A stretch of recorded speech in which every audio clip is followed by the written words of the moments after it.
قسمت می سفر دا د منار اسلامی رادیو دا مولا زرګي می السلام علیکم. د منار اسلامی رادیو درنو اوریدونکو ستړي مشئ په خیر راغلی. زموږ سلامونه او نیکې هیلې ومنئ. درنو اوریدونکو هیلهمند یو چې رک روغ به یاستئ او د ټولو خپرونو اوریدونکي به یاست. درنو دوستانو د روخانه ژوند خپرونه ده چې دا خپرونه درته د دیني علومو ماستر شیخ زین العابدین مدني صاحب په ژوندۍ بڼه وړاندې کوي. درنو دوستانو دا خپرونه تاسې په ژوندۍ بڼه یکشنبه 4 بجې او چهارشنبه هم 4 بجې خو بیا ځلې هم شته. هیله ده چې دا خپرونه په ډېر دقت سره واورئ او هغه مسایل چې له دوه فردي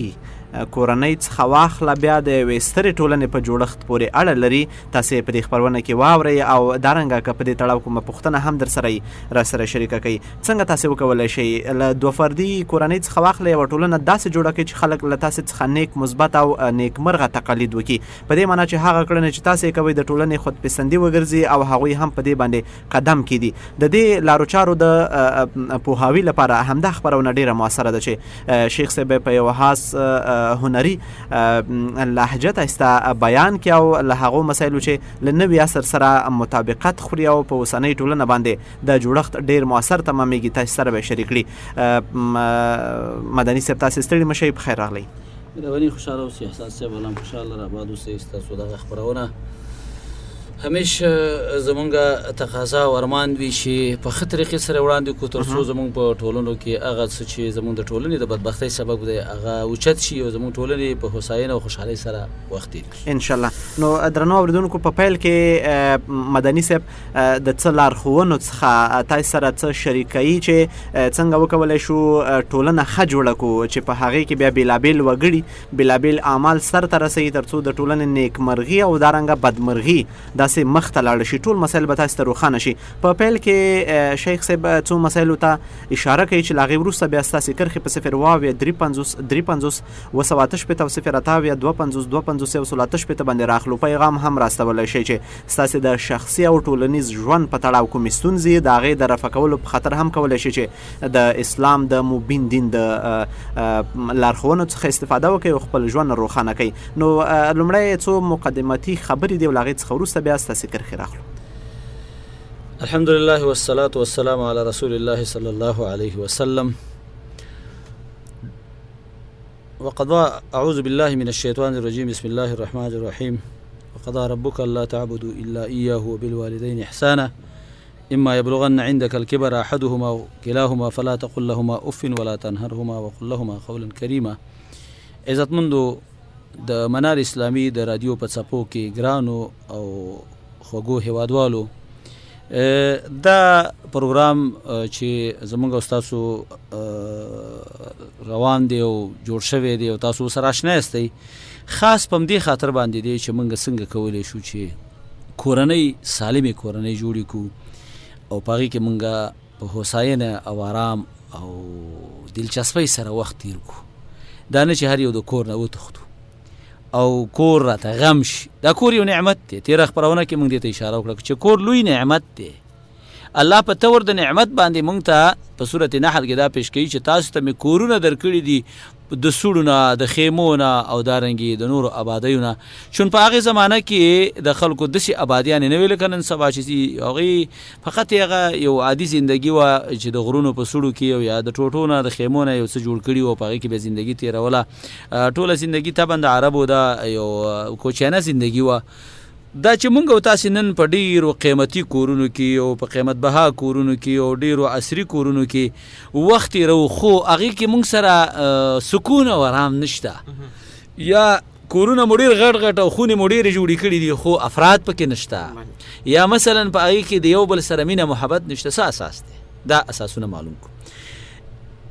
اسلام کورنۍ جوړه کړې ده په محبت باندې بنا ده، په مینه باندې، په شفقت باندې بنا ده. باید دې کورنۍ کې انسان ته عاطفه او مینه ورکړی شي. د دې دپاره چې موږ ښې کورنۍ ولرو، د هغې دپاره د اسلامي تعلیماتو په نتیجه کې یو عالم یو څو نقطې ذکر کړي دي چې زه هغې ته اشاره کوم او په دې نن خپرونه کې هغې باندې بحث کوو چې شاید چې په ټولو باندې ونه شي، یو څو باندې وشي. احساس صاحب، یو چې د یو مسلمان کورنۍ ځانګړتیا څه ده؟ عنوان د زمونږ د نننی درس یا د نننی موضوع یا د نننی خپرونې د مسلمانې کورنۍ اساسي ځانګړتیاوې. پس د دې نه چې د اسلام قوانین پکې پلی او عملی شي او مسلمانه کورنۍ شي، چې موږ مخکې خبرې وکړې چې د دې بنا او جوړښت به د اسلام په بنا وي. ښځه به مسلمانۍ، خاوند به مسلماني، اسلام به مکمل پکې وي. اوس دغه اسلام راغی وشو او موږ عملي که په اسلام باندې مو کورنۍ جوړه کړه. اوس د دې کورنۍ خاص صفات او ځانګړتیاوې څه دي؟ علما وایي اول دا دی چې په دې کورنۍ کې به تبادل المحبه، د یو بل سره به مینه وي، یو بل سره به عاطفه وي، یو بل سره به په خوشحالۍ زندگی تیریږي. دغه محبت یوې ناحیې نه د ښځې او خاوند ترمنځ او د بلې ناحیې نه د اولاد او د پلار و مور ترمنځ او د اولاد په خپل منځ کې، درې واړو نه مطلوب دی. اول د مینې او محبت زندگی که چېرته موږ په کور کې تیره نه کړو او دغه بنده، ضعیفه بنده، عاجزه بنده ښځه په یوه بانه او بله بانه باندې سپکه ووې، وهوې، ټکوې، بد چلن ورسره کوو، موږ ته به دا کور عذاب شي، موږ ته به خوشحالي بیا په نصیب نشي. نو اول راځئ چې په دې باندې خپلې کورنۍ جوړې کړو چې د یو بل سره په مینه او محبت باندې ژوند تېر کړو. خاوند ښځې ته مینه محبت ورکړي او ښځه خاوند ته مینه ورکړي. کله چې دواړه یو بل ته مینه محبت ورکړي، د دغه مینې محبت په اساس د دې زندگی روانه شي، د دې دواړو د زندګۍ په نتیجه کې، د یو ځایوالي په نتیجه کې چې کوم اولاد منځته راشي، هغه اولاد سره بیا مینه، هغه اولاد سره شفقت، هغه اولاد سره محبت او هغه اولاد بیا په خپل منځ کې د یو بل سره مینه او د خپل مور پلار سره مینه. دا د یوې بهترینې او سالمې کورنۍ خاصه ځانګړتیا ده چې په دغه کورنۍ کې به یو بل سره به عاطفه او مینه وي، د یو بل په درد به دردمند کېږي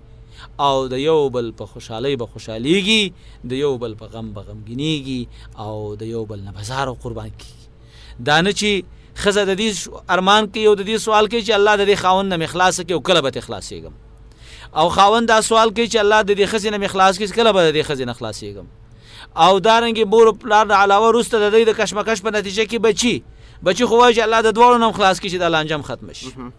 بلکې که پلار ظالم ویني چې په مور ظلم کوي یا مور ظالمه ویني چې په پلار ظلم کوي، د دې په زړونو کې خپله نفرت پیدا کېږي او دا د یوې ټولنۍ، د یوې کورنۍ د تار د سپړتلو او د ختمېدو سبب ګرځېږي او د یوې ټولنې د ترقۍ سبب ګرځېږي. که مینه او محبت او عاطفه ختمه شوه د یوې ټولنې، د یوې کورنۍ نه، دغه خپل منځۍ کې دښمني شروع شوه، په خپل منځۍ کې وهل ټکول شروع شو، دا کورنۍ خرابه شوه، دا کورنۍ غورځېږي. نو په دې اساس باندې اسلام موږ ته امر کړی دی چې باید موږ یو بل سره مینه محبت کوونکي جوړ شو، موږ صادقان جوړ شو. رسول الله صلی الله علیه وسلم فرمایي انا خیرکم، زه په تاسو کې غوره یم، و خیرکم لاهلی، او د خپلې کورنۍ سره ډېر غوره یم. او پیغمبر اسلام فرمایي الا خیرکم خیرکم لاهله، غوره په تاسو کې هغه څوک دی چې د خپلې کورنۍ سره ښه، او زه د تاسو نه ډېر په خپله کورنۍ کې ښه یم. د رسول الله صلی الله علیه وسلم کورنۍ نظام، د هغه کورنۍ ژوند که موږ خپلې مخې ته کیدو، خپله نمونې یې کړو چې هغه د خپلو بیبیانو سره څنګه ژوند تېر کړی دی، د خپلو بچو کشرانو سره څنګه ژوند تېر کړی دی، هغه د حسن او حسین سره څومره مینه کړې ده، د فاطمې سره څومره مینه کړې ده، د خپلو بچو سره څومره مینه کړې ده، رضی الله عن الجمیع. او د الله ډېر رحمتونه او صلوات دی په نبی صلی الله علیه وسلم باندې. د هغه چې د په سارا باندې و هغه شانې کور کې نه و، په کور کې د خپلو بیبیانو سره کومک کوو په کارونو کې. حتی حدیث کې راځي چې خپل حاجت په خپله پوره کوو، خپلې جامې په خپله اینځلې، خپله چیلۍ په خپله لشلې ده، خپلې څپړۍ او کیړۍ په خپله ګنډلې دي، خپل ځای په خپله صفا کړی دی. دا بې غیرتي نه ده ورونو، دا بې عزتي نه ده، دا معنی نه ده چې موږ تاسو په اصطلاح باندې د یو وخت یو چا ماته ویل تاسو داسې خپرونه کوئ چې سړي ښځو ته د خپو نه نیسئ شرابې غورځوئ. نه، مونږ کور جوړوو، مونږ ستاسو مستقبل جوړوو. دا نه چې سبا ته په بله پسې ګرځي، بله پسې ګرځي، په ژوند کې د ترتیب نه وي، په ژوند کې د تنظیم نه وي، په ژوند کې د خوشحالي نه وي، نو بندیان خو څوک نه ساتي. نو په دې اساس باندې اسلام متقابل محبت ویلی دی چې ته به د خپلې کورنۍ سره، او دغه محبت رسول الله صلی الله علیه وسلم په خپله نمونه کې پیش کړی دی. یو ورځ عایشې رضی الله تعالی عنها ته وایي، عایشې وایي زه په دې پوهېږم چې ته کله خفې نو زه ستا د خفګان هغه اساس او عامل پېژنم. عائشه رضی الله عنها ته وای سید یا رسول الله و چې کله ته خفه ته وای چې ورب محمد ورب ابراهیم چې ته کله د مانه خفه شي نو ته چې بیا قسم خوري نو وای چې ورب ابراهیم زما د ابراهیم علی السلام پر رب قسمی او چې کله راضی او خوشاله نو وای چې ورب محمد زما د محمد پر رب قسمی نو هغه قسم وخول چې او یا رسول الله بالکل هم داسې ده والله چې زه د تاسو سره نور د محبت او هغه مینه نه پریدم مګر ته شغستان نوم یادول پریدم او د ابراهیم علی السلام نوم اخلم دا یوازې دا مثلا بلکې کدی ته مونږ ګورو احساس د رسول الله د خپل کور والا په مقابل کې څومره لوی احساس لري چې رسول الله دغه په طبیعت باندې پوي دی رسول الله صلی الله علیه وسلم دغه په خواص او خصوصیتونو باندې پوي دی زمونږ په کورنۍ کې نن سبا دا بالکل ختمه شوې ده د دې وجه نه غیر مشروع اړیکې ټینګيږي په کورنۍ کې چې کله د هرې غریزي اشباع و نشوه انسان مجبور دی چې خپل غرایز شهوات غوښتنې پوره کړي که د مشروع لارې نه یو چا لره خپلې غوښتنې پوره نه کړي نامشروع لار به انتخابوي ځکه انسان مجبور دی په طبیعت کې دا دی چې خپل خواهشات یا خپل ضرورتونه پوره کړي دا چې خپل ضرورتونه د حلال لارې نه دته پوره نه کړی شي ټولنه دته زمینه سازي ونه کی کورنۍ دته زمینه سازي ونه کی مشران دته زمینه سازي ونه کی مقابل کې بس کیږي په مقابل کې به هغه د ناروا او غیر مشروع اړیکو نه به خپل هغه غریزه پوره کوي کله د سره په کور کې مینه محبت ونشي مجبور دی چې د بل طرف ته مخ واړي که د ښځې سره مینه او محبت ونشي هغه مجبور دی چې بل طرف ته مخ واړي که اولاد سره مینه او محبت ونشي ډیر اولاد په کورونو کې موجود دي نن سبا خو د محبت د محبت د میوې نه او د محبت د نعمت نه د مور پلار محروم دي هغه په نس خبره وهل کیږي ټکول کیږي په لخت ول کیږي زوړندول کیږي تړل کیږي شرمول کیږي ولی دا خو زمونږ اولاد دی ټولنې ته وړاندې کوو ولې دته ښایسته تربیه ورنکو ولې دته ښایسته مینه او محبت زده نکو هغه اولاد ته اطمینان او سکون په کورنۍ کې ولې ورنکو د دې عوامل اصل کې دا دي چې مونږ کورنۍ په هغه اصول باندې نه دی ودرولي چې کومه کورنۍ شریعت مونږ ته ښودلي دي چې په هغه اصول باندې باید د زمونږ کورنۍ قایمه وي نو دی وجنه مونږ ته اولنې بنیاد د کورنۍ د خیسته ژوند لپاره سره باید مونږ یو بل سره مینه او محبت ولرو د وړو خبرو پسې ونه ګرځو په پښتو په اصطلاح کې پښوګان یو بل ته ونه تلو په ډیرو معمولی باندې جوړي ونه کو بلکې کورنۍ سره خود داسې زندگی تیر کو چې درگذری وکړو عفو وکړو سماحت وکړو کور کې به ډوډۍ سوځي ننګولي کې به مالګه زیاتیږي کمیږي خو د دې به دا معنی نه چې په قطع جنگ جګړې بلکې عفو تسامح دا زموږ استادو باید په کورنۍ کې موجود وي او نن سبا محبت او مینه په مادیاتو جوړه شوی د احساس مادیات معنی که د استاد لاس ماته سره تل یا پلار د خځې او د خاوند ترمنځ د څه ګټه وا څه فایدې ته غستې شوی او بل مینه محبت کې کني په قصه کې نه دي د غرنګ اولاد د پلار سره مونږ پلاران ډیر داسې وینو چې هغه سره د خپل اولاد د شفقت او د مینې او د محبت وخت چې د اولاد د سزا کې شیخ صاحب چې لاغې څخه پیسې بودیږي مثلا یو خو وظیفه ولري خو قدرې کچېری وظیفه ونه لري هغه بیا یو ډول بوج په کورنۍ باندې او حال دا چې رسول الله صلی الله علیه وسلم چې تاسو خپل بچو باندې رحم وکړي شفقت په وکړي خپل بچی لاسه کې چې په ټولنه کې به یتیم باندې رحم وکړه په هر کشر باندې شفقت او رحم وکړه ځکه د سره چې کله بزړه کې عاطفه او مینه بل چې د سره مینه وکړه تخپل د بل سره مینه کې کبل در باندې د سپېړې وارو کوستا د ټولنې ته همدغه سپېړې درس ته درکښ ته به مغه نو د دې وجنه مونږ ته اولنې حکم او اولنې خسته صفت دی مسلمان کورنۍ اولنې ځانګړنه دا مونږه کوم موضوع چې روانه کړې ده د مسلمان کورنۍ ځانګړنې د یو خسته زندګۍ د لپاره خصوصیات څه دي بهترین ځانګړنه او بهترین خصوصیت او هغه بهترین خاص صفت دی کورنۍ هغه د دې په کورنۍ کې مینه محبت موجود دغه مینه محبت په څه راځي په درگذرای په دغه مینه محبت په څه باندې راځي دویم نمبر کې په دې پس راځي التعاون المشترک د دواړو د کورنۍ د افرادو ترمنځ مشترک تعاون او کومک مشترک تعاون څه معنی د کورنۍ ټول افراد دی وځي مزدوري دی وکړي نه نفقه خو یوازې په پلار ده دلته په کورنۍ کې تعاون نور ډیر دی ښځه به د خاوند په کور کې دغه سره تعاون کوي دغه اولاد به تربیه کوي دغه د مال او حال به او د کور حفاظت به کوي دې ته وایي تعاون مشترک د ښځې او خاوند ترمنځ تعاون مشترک د اولاد او د بچو ترمنځ نو چې په کومه کورنۍ کې په دویم نمبر سره تعاون موجود وي هغه کورنۍ کې خوشحالي موجود وي کومک زلمی زامن په دې ټولنه کې به زمونږ د یو پلار موجود وي، په کور کې به ناست وي، بیکاره تلویزیون ته ډش به لګولي، فلمونه به ګوري، موبایلونه به ورسره غټ وي، خو 1 روپۍ ټک کار به نه کوي. نه د مور و پلار دپاره ښه ثابتېږي، نه د ټولنې دپاره. ولې موږ مشترک تعاون نه لرو په کورنۍ کې؟ اول باید موږ مشترک تعاون په خپله کورنۍ کې پیدا کړو. د مشترک تعاون په اساس مینه او محبت راځي. ستا اوس تعاون د وخت د تعلیم د تعلیم وکړه، زما مسؤلیت دا چې زه تا سره کومک وکړم. د دې کومک په نتیجه کې زما او ستا ترمنځ دغه تعاون سبب د مینې او محبت جوړوي.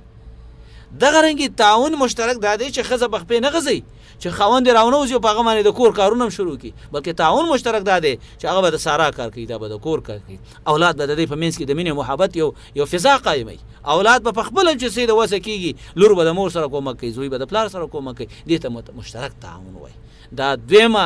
ځانګړنه ده د یوې کورنۍ او د یو ښه ژوند دپاره چې په یو ټولنه کې رامنځته شي، چې په هغې کې دی مشترک تعاون او کومک موجود وي. ټول به یو شخص ته نه پشا کېږي، ټول به یو مشر ورور ته نه پشا کېږي، ټول به یو پلار ته، یو مور ته، یو خور ته نه پشا کېږي، بلکې ټول به په دې کورنۍ کې د یو بدن غړو په اساس باندې هر یو به حرکت کوي. سترګه خپل کار کوي، غوږ خپل کار کوي، لاس خپل کار کوي، خپې خپل کار کوي. دا چې په ټولنه کې پلار به خپل مسؤلیت ادا کوي، مور به خپل مسؤلیت ادا کوي، اولاد به خپل مسؤلیت ادا کوي. دا به یو مشترک تعاون وي. مشترک تعاون په مادي لحاظ سره، په معنوي لحاظ سره، مشترک تعاون د دې ټولو په منځ کې دا یو اساس جوړوي، د یو بهترین کورنۍ لپاره اساس جوړوي. دغه رنګ دریم نمبر کې احساس احترام متبادل موږ ته هغې ته وایو چې په کورنۍ کې احترام نه، متبادل احترام، متبادل عزت دا دی چې د مشر او د کشر مقام معلومي، د پلار او د مور او د بچو مقام معلومي. دا نه چې یو په بل باندې فقط ګلم په مخ په یو بل باندې سورېږي او اس او انډو خرې جوړ کړي، نه د مشر ته میشته، نه د کشر ته میشته. درېیمه ځانګړنه د یوې کورنۍ د ترقۍ دپاره، د یوې کورنۍ د تمدن دپاره، د یوې کورنۍ د خوشحالۍ دپاره، د یوې کورنۍ د محبت او د مینې دپاره چې بهترینه کورنۍ جوړه شي، هغه څه دی؟ هغه د دې په منځ کې احترام متبادل. دغه احترام متبادل اول پلار پکې د حق، اول حق پکې د پلار او د مور دی، بیا په کورنۍ کې د کشر او د مشر دی. د کشر او مشر مقام معلوم دی. دا نه چې کشر وای مشر ته چې لالا ته غلی شه ته پې نه پوهېږي، یا لالا چوپ شه ته خبرې مه کوه. نه، د مشر مقام معلوم دی. که ته د هغه نه په تجربه کې او په علم کې مخکې، هغه ته په ادب سره الفاظ ادا کړه.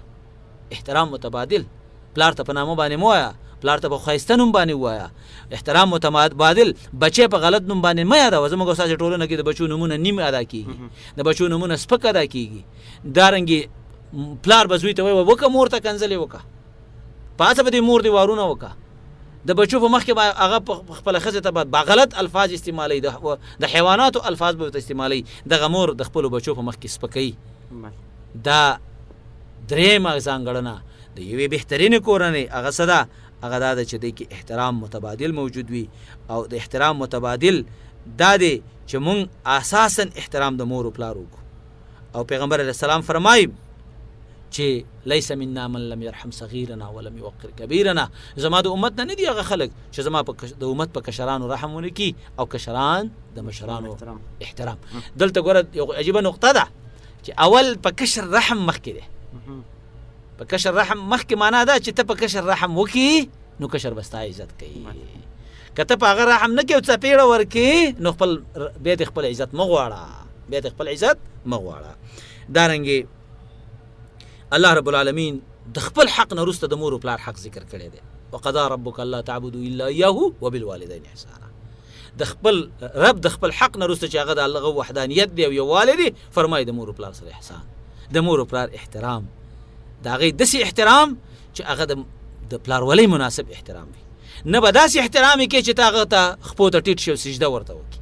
دا نشته اسلام کې. او نه داسې احترام چې هغه د سره مطرح نه دی، بلکې هغه ته د یو خدمتګار په صفت ګوري. ډېرو ځایونو کې داسې شوي دي چې زوی ډېر غټ مقام والا سړی دی. مثال په خپله موږ ته یو چا قصه کوله، نو هغه پلار یې ورغلی دی په دفتر ته، نو هغه سره څه دوستان یې ناست دي. هغې ته پوښتنه کړې چې دا د څه دی؟ وایي چې دا مې نوکر دی، دا مې د پلار دغه دی، دا زمونږ دهقان دی.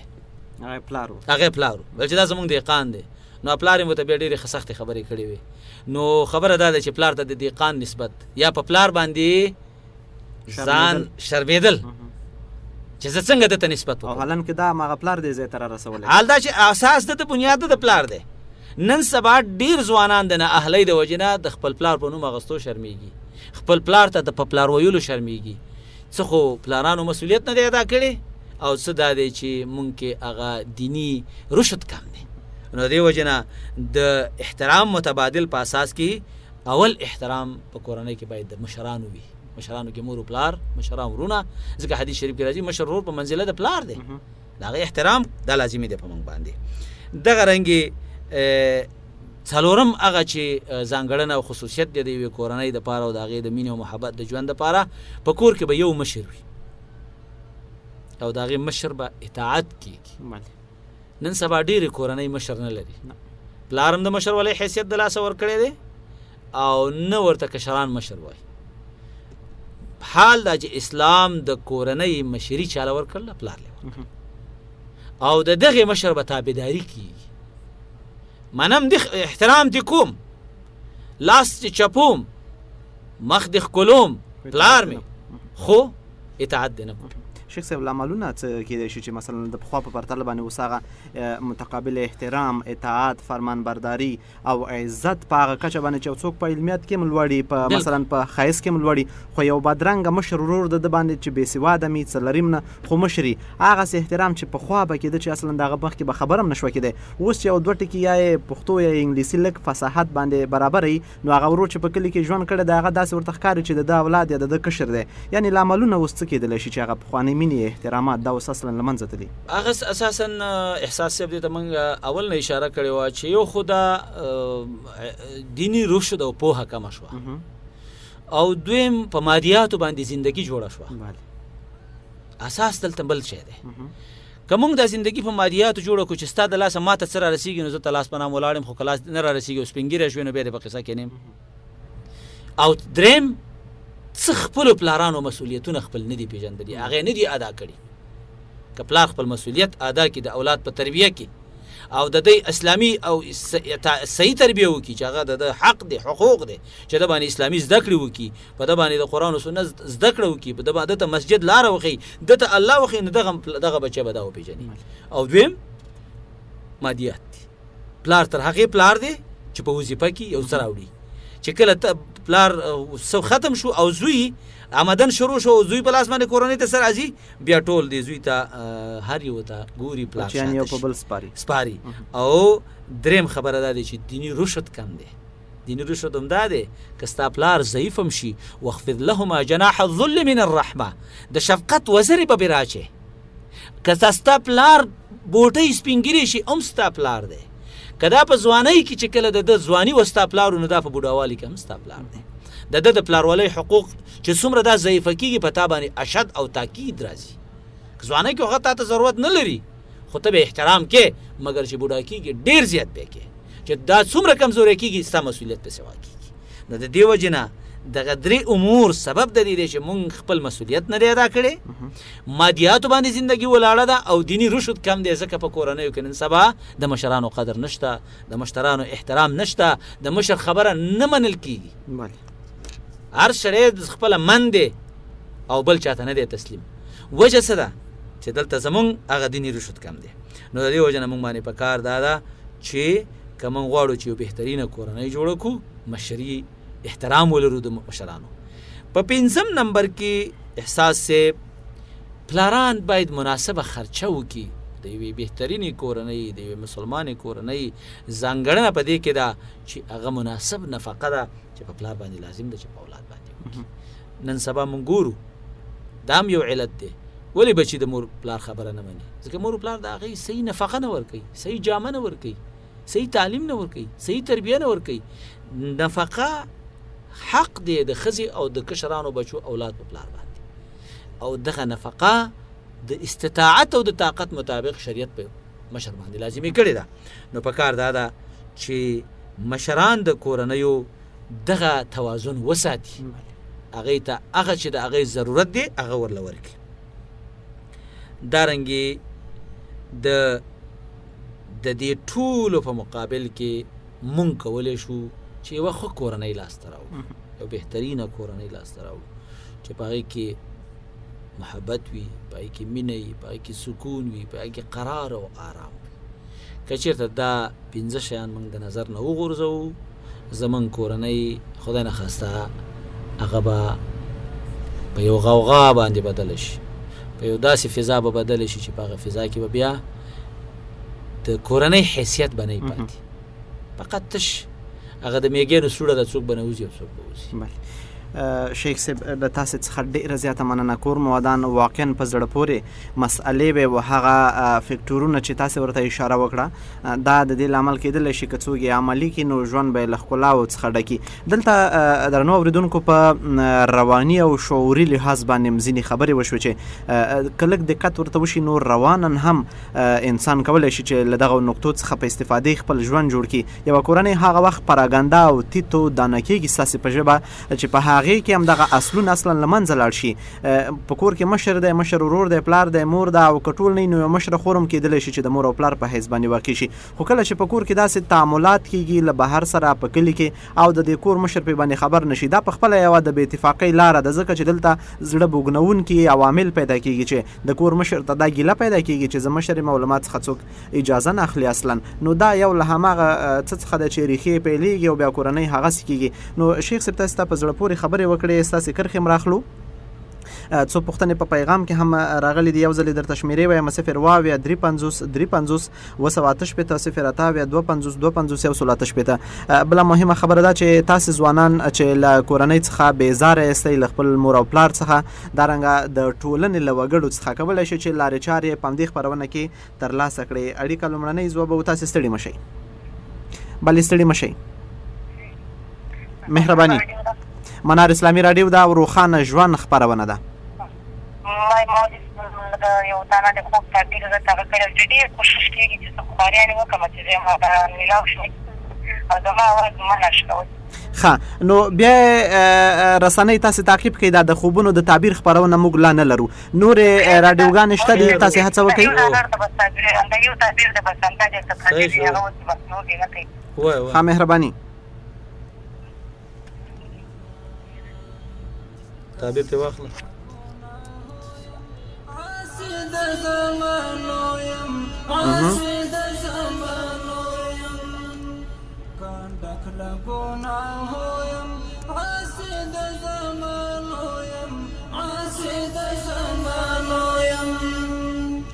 هر عیب می پچ غره مستور کی مولا، هر عیب می پچ او چیرته اوسېږي دغه یعنی مسافر خو نه ده؟ ښه، ډېره زیاته مننه. الله مو مل شه. په وروستیو کې که وخت و ستاسې پوښتنې ته به ځواب ووایو. مدني صاحب، په کور او ټولنه کې د حقوقي نظم لپاره کوم کارونه ډېر اړین دي تر څو د کورنۍ دغه تنظیم برقراره پاتې شي او ټولنه په حقوقي لحاظ باندې پراګنده نه شي؟ نو دې ته خو موږ اشاره وکړه مخکې احساس صاحب چې کورنۍ په دې باندې راغونډېږي چې کوم دا 5 خبرې موږ وکړلې چې په هغې کې اصلا په کومه کورنۍ کې په کومه ټولنه کې چې محبت وي، مینه وي، دارنګې متعاون مشترک وي او احترام متبادل وي، د کورنۍ د خاوند او د مشر اطاعت کېږي او دغه رنګې په هغې باندې مناسب خرچه کېږي. د 5 اصول ماته شیخ صاحب بخښنه غواړم، په هغې باندې موږ خبرې وکړې، یعنې یو ډول تسلسل او تنظیم یې لاره. که موږ دلته فقط حقوقي جنبه راواخلو، مثلا په یوه دفتر کې 15 نفره دي، خو په تقوا، په عمر، په ظاهري بڼه باندې چې څوک په اسلامي جامه باندې سنبالي، دا د هغې دفتر او د هغې ټولنې او د هغه نهاد په ټیټه سطحه باندې یو څوک، خو له عمر څخه کم په اسلامي جامه باندې غیر سنبال شخص د دوی امیر مشري. دلته په حقوقي لحاظ باندې د دې نورو یعنی د څه خاص اطاعت نه کېږي او هماغه څوک چې د دوی مشر دی په عمر باندې کم دی، اخلاقا یا ښه دی یا ښه نه دی، خو په ظاهري بڼه باندې له هغوی څخه یو څه کم دی. نو دلته څنګه کېدلی شي چې دغه د دفتر غړي په ټوله کې بیا مثلا په ټولنه کې که داسې یو څوک د دې ټولنې مشر شي چې له نورو څخه په عمر کې کم وي، خو هغوی د دې احترام ځکه نه کوي چې دی له دوی څخه کشر مشر دی د احترام ځکه نه کوي چې هغه د دوی لاس لاندې دي. دلته دغه حقوقي نظم څنګه قایمېدلی شي؟ دلته کې خو د هر یوې مرحلې لپاره خپل حقوق دي. دا اوس لازمي نه ده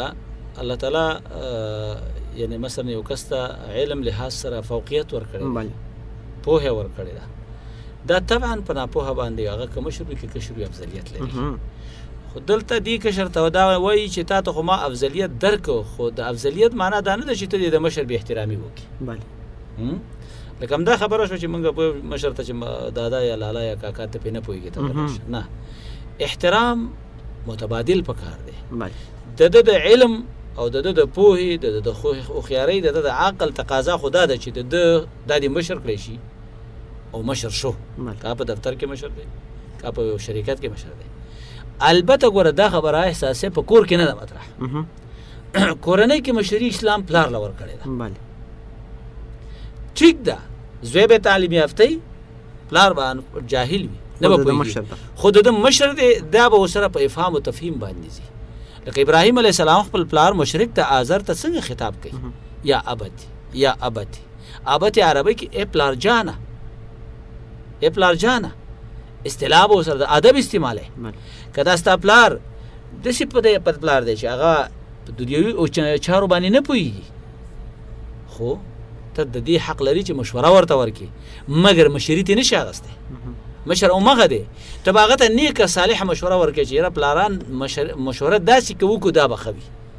هغه به په دې قناعت ورکړي. که بیا هغه قناعت په دې خبره نه اخلي او ظاهرا هغه خبره مهمه یو بل څوک به ورسره ملګري کې د البته په دنیوي نور امورو کې که هغه دفاتر دي که ټولنیز نظام دی که مثلا حکومتداري ده او که څه دي هلته څنګه چې وایي فوقیت په اتحاز د تقوا سره دی او شخصیت په اعتبار د علم سره دی. شخصیت سازي د انسان په علم او پوهه کې ده. د یو کس نه چې شخصیت جوړوي هغه د هغه علم او پوهه ده. ټیک ده، مثلا موږ تاسو ټولنه کې فوقیت په اعتبار د تقوا سره لرو. تقوا چې د چا بهتره ده الله ته بهتر دی، الله ته غوره دی. مګر دلته کې که په دې نظام کې مثلا یو سړی پوهه لري، اهلیت لري، اول خو د اهلیت په بنا باندې نن سبا ډېر کم مسایل بنا دي. اهلیت ته څوک ګوري، خو که څوک د اهلیت په بنا باندې یو ځای کې مشر شه، د هغه نه چې په عمر کې کشران یا په علم کې کشران د اطاعت پې لازمي دی. بلکې دا لاسه کې پیغمبر اسلام فرمایي که په تاسو باندې په ټولنه کې داسې یو کس مشر شي چې هغه یو حبشي غلام یو سر د زبیب او میز امروي هم طاعت به کوي. یو طاعت دی مطلق په عام نظام کې. یو د کورنۍ مسایل دي. موږ دلته د یوې کورنۍ د نیکبخته کورنۍ دپاره دا خبره کوو چې په کورنۍ کې پلار مشر دی، ته حق د مشورې لرې، مګر مشرۍ نه لرې کولی نه شي. بله، او یو اړیکه به راواخلو بیا به نورو پوښتنو ته ولاړ شو. تاسې ستړي مه شئ. وعلیکم السلام. مهرباني.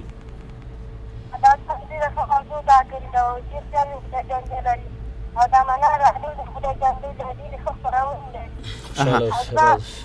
اوس په ټولنه کې د زیات کم نصیب راغلی دي. دا چې د زوی اخلي کېږي، د پلار مو د زوی اخلي کېږي. ا دې راځي نه خلک څنګه دا باندې. بله، تاسو خو په دې تړاو باندې چې کورنۍ کې کومې ستونزې پیدا کېږي څنګه هوارې شي، په دې تړاو خو کومه پوښتنه او یا هم لارښوونې ته اړتیا نه لري؟ هوارې نه لرم، دا خو چې راځي باندې کوم دا خو چې د پلار امور نه دی، باید چې بچو ته دومره د هغه باندې چې وکړي چې راوځي دا بهرونه راوځي، باید چې دا د ځان ته څوک وري اول کار باید د پلار د مور په مشوره باندې بله، له تاسې څخه ډېره زیاته مننه او هیله ده دا خپرونه د تل لپاره تاسې اورئ. موږ غونډه ورځ معنا راځي ماشاءالله خپرونې وړاندې کړو.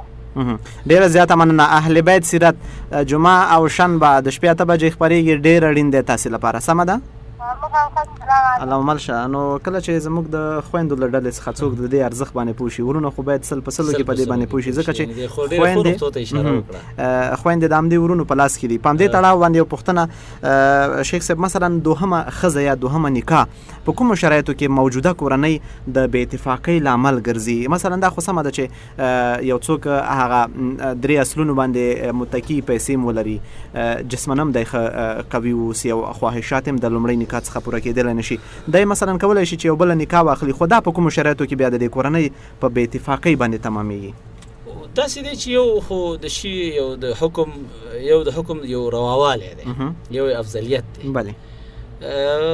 د اسلام احکام په دغه دوو ډولو تقسیم دي چې بعضې کې رواوالی دی بعضې کې افضلیت دی دا دویمه ښځه د ضرورت په خاطر روا ده بله او هغه هم په خپلو شرایطو کې ده د هغې دپاره ځانګړي شرایط دي او هغه ځانګړي شرایط چې کله سړی پوره کولی شي نو بیا کوي خو نن سبا وختونو کې دا د یوې کورنۍ د ډېر زیات د بې اتفاقۍ او د جنګ او د جګړو سبب ګرځي او هغې کې اساس دا دی چې خو موږ نه زه کله زه هم تا ته پته ده چې دوه لرم که بله کله زه دې ملګرو ته دا خبره کوم چې نه موږ صحابه کرام یو نه زموږ ښځې هغه صحابه کرام وي چې هغې کې حوصله او استقامت او دا د 14 پیړۍ او د 15 پیړۍ خلک دي او دغه شانې ښځې دي او دغه شانې نران دي نو د دې وجې نه چې دې جګړې به کېږي او دا خو فطرت دی فطرت د زنانه دا دی چې هغه بله نه قبلوي دی فطرت کې اخکل شوي دي که ته هر الله په قرآن کریم کې ډېر ښایسته موږ ته بحث کوي فرمای ولن تستطيعوا ان تعدلوا بين النساء ولو حرصتم په تعبید او تاکید سره وایي چې ته هیڅ طاقت نه لري چې ته دې د دوو ښځو په منځ کې عدل او انصاف وکړي نشي کولی ولو که ته په دې حریصه وي خو فلا تمیلو کل المیل ټول میلان یوې ته مه کوه چې دا بله معلقه او ځوړنده پاتې شي نو اوسنو وختونو کې زه خو دا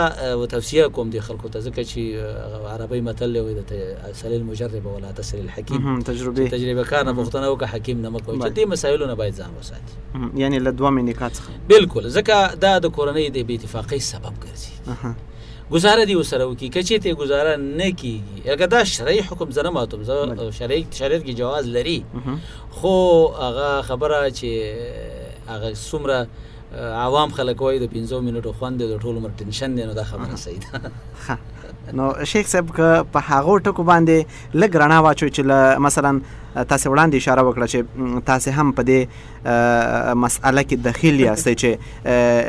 د الله احسان دی ځکه چې د نبي علیه السلام امت زیاتېږي تاسې 2 مېرمنې لرئ ډېر ښه دی هیله ده چې ژوند مو روښانه تیر شي نو که هغو ټکو ته اشاره وکړئ له خپلو تجربو څخه په استفادې چې کوم ټکي خاون مراد کی کوم ټکي دواړه مېرمنې مراد کی تر څو دغه درې فردي او بیا هم بچیان زیږیږي له دوی څخه چې بیا 10 ته رسیږي چې تر اخره پورې د درې واړو ژوند ډېر ښه تیر شي هغه ټکي ته روښانه دا موضوع فکر کوم میسج کې چې چا رالیږلی ده نو په همدې خاطر چې دا ښه واضحه کېږي ځکه موږ ته خو د دې معلومات کېږي دې کې من حیث المجموع کلي ته ورسره د یو طرف هم خوشحالي نه وي من حیث المجموع خو یو استقامت به ساتل غواړي او هغه استقامت ساتل هم ډیر مشکل دی او دې کې موږ د رسول الله صلی الله علیه وسلم زندگی کې چې د مخې تاکید وکړي دي چې دا زموږ لپاره یو نیکبختي او خوشحالي را پیدا کړي یو خو کوشش وکړي چې عادل مراد کړي عادل په درې شیانو کې نفقه جامه او شپه تېرول د زړه په مینه دا مکلف نه دی د زړه په مینه دا مسؤل نه دی خو دې درې شیانو کې لازم دی او دویمه مهمه او اساسي خبره دا ده چې دا ونه وایي چې دا د پلانۍ زوی دی او دا د بستانۍ زوی دی بلکې دا زامن ټول ستا دي دا اولاد ستا دی دا ډیره خطرناکه خبره ده او ډیره زیاته وخیمه خبره ده او ډیره زیاته بده خبره ده چې ته اولاد واخلې د مور په غاړه کې واچي یا تاسو مخکې اشاره وکړه د نبي صلی الله علیه وسلم امت زیاتېږي بېشکه د رسول الله صلی الله علیه وسلم امت به زیات خو د دې امت زیاتولو معنا دا نه ده چې په کوڅو په ډیرانونو کې 4 رقمي خو مقصد امت فقط تر ډیرانونو په ډیرې نه د دې امت زیاتوالی داسې امت ته ټولنې ته وړاندې کړي چې هغه ټولنه مخکې بوځي ټولنه په افتخار وکړي نه دا چې د ټولنې دپاره ناسور وګرځي ستا د غلطې تربیې نه ستا د غلط مساج نه چې څه بچي دي اغستي دي د مور په غاړه کې دي چیرې دي او څو بچو د خپل کړي دي او د هغې سره د هغې پلار او د هغې نورو پلار نه که نه هغې له هم پلار ثابت کړبل شو که ته یې پلار نو ټول به د یو څادر لاندې د لمن لاندې رانیسي دا ستا اولاد د دوی نفقه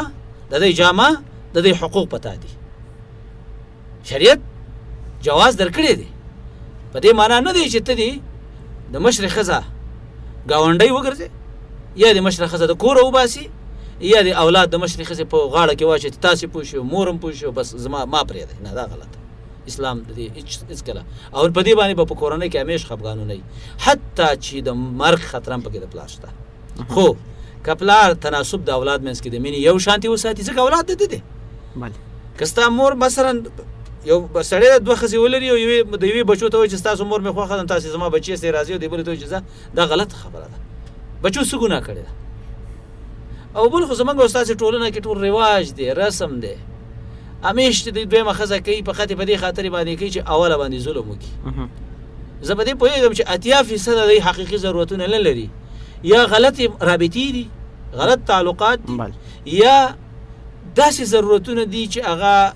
عادي دي او حلېدلی شي عادي دي حلېدلی شي خو دا چې ډېر خلک دا خبره کوي وایي خبر او چاته چې پته د هغه یال نه وي او چې چاته پته نشته هغې نه پوهېږي که چې ته موږ دې ته وګورو چې د درې واړو څنګه کورنی ژوند تېر شي د درې واړو د کورني ژوند د خوشحالۍ تضمین په عدالت کې دی څنګه عدالت ظاهري مادي عدالت چې ستا په لاس کې شته چې هغه دا نه ده دا ګوره ډېره غلطه خبره زموږ په ټولنه کې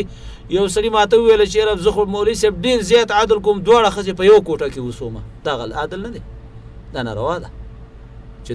دواړه ښځې ته په یو کوټه کې راجمع کړي کور کې نه کم از کم اول خو دا دی د دې حقوقو نه چې هغې ته مستقل کور ورکړه دې ته مستقل کور ورکړه چې تی د ټینشن نه خلاص او تی د مشکل نه خلاص بله دویم که د کور وستې نه کي خپل مستقل خوراک څښاک کوټه هر څه جدا ورکړه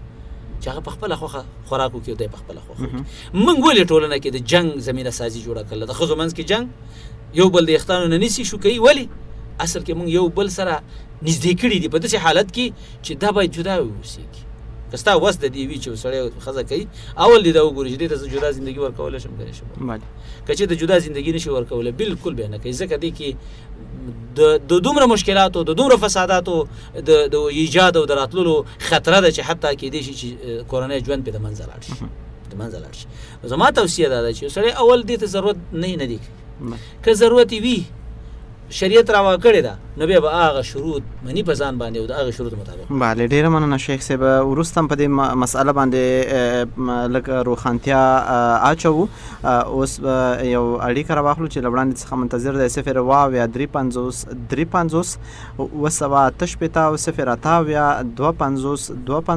او 0 درنو اورېدونکو دا ستاسې پر مخ پرانیستې شمېرې دي که غواړئ چې په کورنۍ او ټولنه کې مو وخت نه تېرېږي او دارنګه ځینې وخت مو هیلې له منځه ځي او ستاسې هیلې مړې کېږي نو کولی شئ چې دا خپرونه تاسې یکشنبه او چهارشنبه مازدیګر له 4 تر 5 بجو پورې په ژوندۍ بڼه واورئ او خپلې ستونزې پکې حل کړئ اړیکه وړاندې تر دې چې کرښه راواخلو شیخ صاحب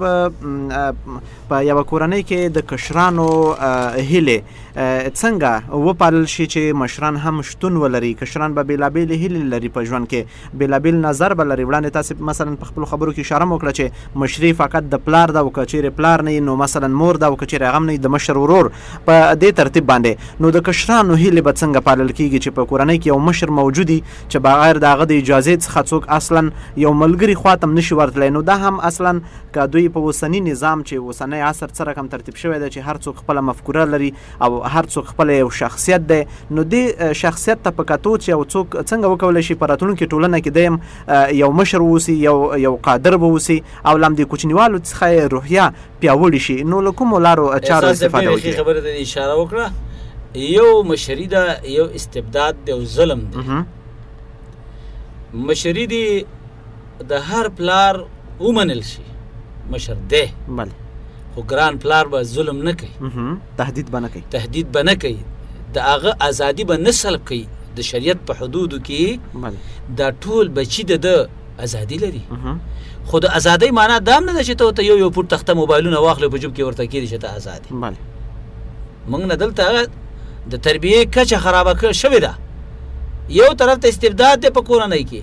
چې د 40 کالو مشر زوی به خو هغه بیچاره په کور کې خبره نشي کولی هغه کې د خبرې کولو څه جرأت دی خو بل طرف ته دا مسؤلیت هم دونه د لاسه ورکړی دی چې د خپل اولاد د خپل لور نه خبرېږو د خپل زوی نه خبرېږو چې د ما د اولاد او زما د زوی د دې څه تعلقات دي څه دي د وجه نه لکه کشران او بالکل د کشرانو هیلې د کشرانو ارمانونه د کشرانو ارزوګانې په ادبي چوکاټ کې په تربوي چوکاټ کې او په شرعي چوکاټ کې باید موږ ومنو باید موږ یې واخلو باید هغې ښه استقبال وکړو خو بې ته پې نظر واچو زوی آزاد دی هر ځای له چې ځي خو بې ته یې د کنټرول لاندې ونیسه لکه ریموټ به د تا سره ریموټ دا دې ګرځي هر ځای کې چې وي لکه دا بې پلوټه تیاره ده یا دا نور شیان دي چې ریموټ باندې هغه کېږي مثلا تلویزیون دی هغه خونج کې ایښی دی خو ریموټ به د کنټرول به د تا سره وي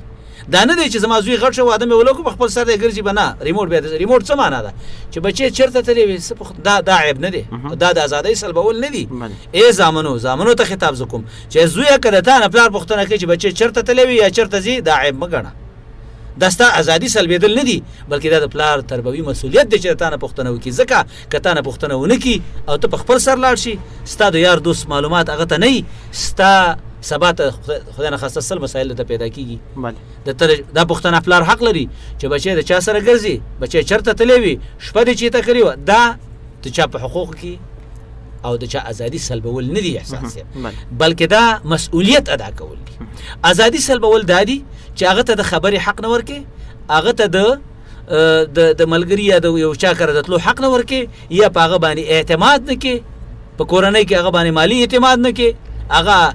ذلیل ګڼي هغه رسوا کوي شرمې دا ناروا ده باقي د کشرانو ازادي بالکل شته په دوه حدودو کې تربوي حدود شرعي حدود شیخ صاحب موضوع ډیره ښه طرف ته لاړه ان شاء الله که ژوند باقي و او دا مسأله زموږ یاده والله همدې ځای څخه به بخیر په راتلونکي خپرونه کې پیلوو تر بلې خپرونې موږ ته اجازه راکوئ تاسې سوکاله واوسئ پچه غورا مستور کی مولا ہر عیب میں پچه غورا مستور کی مولا اللہ